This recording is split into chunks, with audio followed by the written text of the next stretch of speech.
Happy Monday, everyone. Welcome to this week's edition of Sermon Scraps. We begin a new series this week in Psalm chapter 3, so we're going to be looking at the first 10 Psalms together over the summer. This should take us, I believe, through the end of August.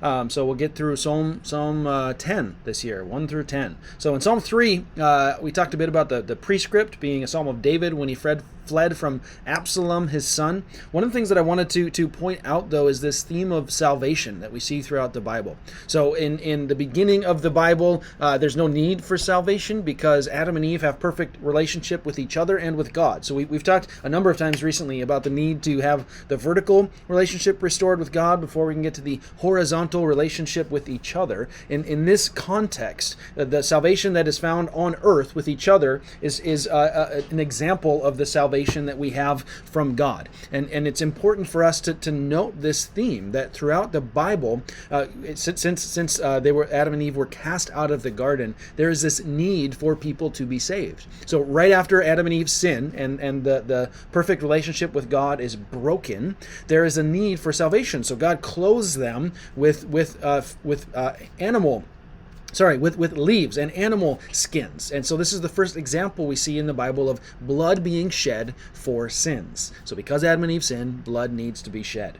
And so through the rest of the Bible is this theme of God continually saving his people. So saving out of bondage to Egypt, saving from famine before they are brought into Egypt, saving from judges, being brought into a king, and even being saved from their king in some instances throughout the Old Testament. And then ultimately that's pointing to the greater salvation that is found with the sacrifice of Jesus, God's one and only Son. So now because of that, there can be salvation for us. So a few things I wanted to talk about this week in relation to that is I mentioned at the very beginning, it says, the Psalm of David when he fled from Absalom, his son. I briefly went over that story, but I wanted to point out a lot of the connection points in this psalm to that passage from 2 Samuel. If you want to go read the account of Absalom, it's 2 Samuel 15 through 17. So a few things to point out.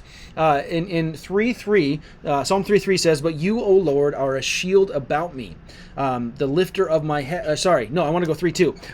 Many are saying of my soul, there's no salvation for him in God. So I mentioned this. There was someone, a descendant of Saul's, that was cursing David as he went away. That's found in 2 Samuel 16, 7 through 8. And so it says, "As he cursed, Shimei said, 'Get out, you murderer, you scoundrel. The Lord has repaid you for all the blood you shed in the household of Saul, in whose place you have reigned. The Lord has given the kingdom into the hands of your son Absalom. You have come to ruin because you are a murderer.'"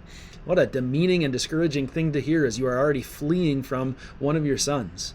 Yet, how many times do people look to the physical realities and try to say that this is pointing to what is taking place in the spiritual realm as well? And so often we make these connections between physical and spiritual, but we miss the deeper underlying piece that God is actually saying here. So in verse 2, as David is complaining to God, you can see that theme in 2 Samuel 16.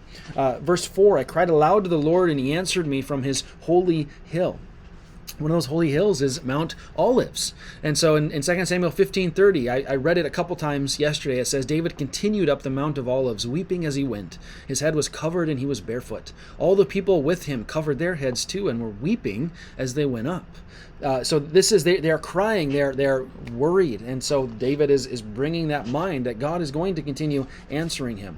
There's also this theme, verse 6, "I will not be afraid of the many thousands of people." Or verse 5, "I laid down and slept." There's this idea, this comparing and contrasting between danger and confidence at night. Verse 5 here says, "I lay down and slept, I woke again, for the Lord sustained me." Actually, in 2 Samuel 17, verse 1, one of the advisors to Absalom after he takes over his father's throne says, after David has abdicated and fled Jerusalem, what the guy counseled him was, "I would choose 12,000 men and set out tonight in pursuit of David." And Absalom eventually ends up not listening to him, listening to some other people. But there's this sense where even in the middle of the night, when these advisors were trying to encourage Absalom to pursue David and ultimately wipe him out and destroy him, Absalom didn't listen. So David can lay down and sleep even in the middle of the night when people are trying to pursue him because the Lord is sustaining him.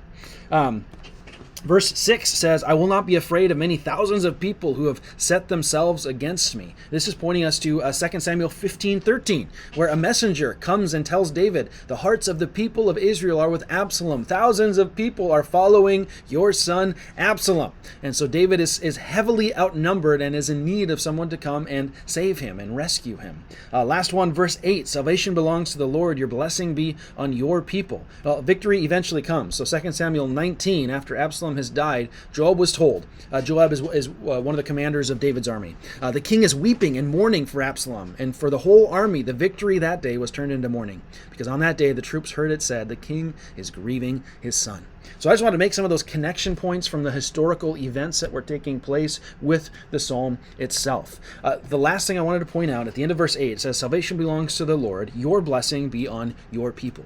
So David is reminding, even in the midst of this psalm, that he is mourning, that he is wrestling through, that ultimately David's success, David's victory, David's blessing is supposed to be for the entire nation, the entire nation of Israel. And that's pointing us back to the reality of Abraham's blessing. So initially, Abraham is blessed to be a blessing to the entire world. And our task today is to continue carrying out that blessing to the world. And the way that we're a blessing to the world is by being obedient and faithful to the way God has commanded us to live. Because we know that God has saved us, God is saving us, and God will save us in the future. Our job today is to do the best we can to tell everyone else the good news about what God has done in our lives. So that's the sermon scraps for Psalm 3. We'll be in Psalm 4 next week. And if you've got any questions about this or what we're going to be studying or digging into together this summer, feel free to let me know. Mike S. at ssefc.org. See you next week.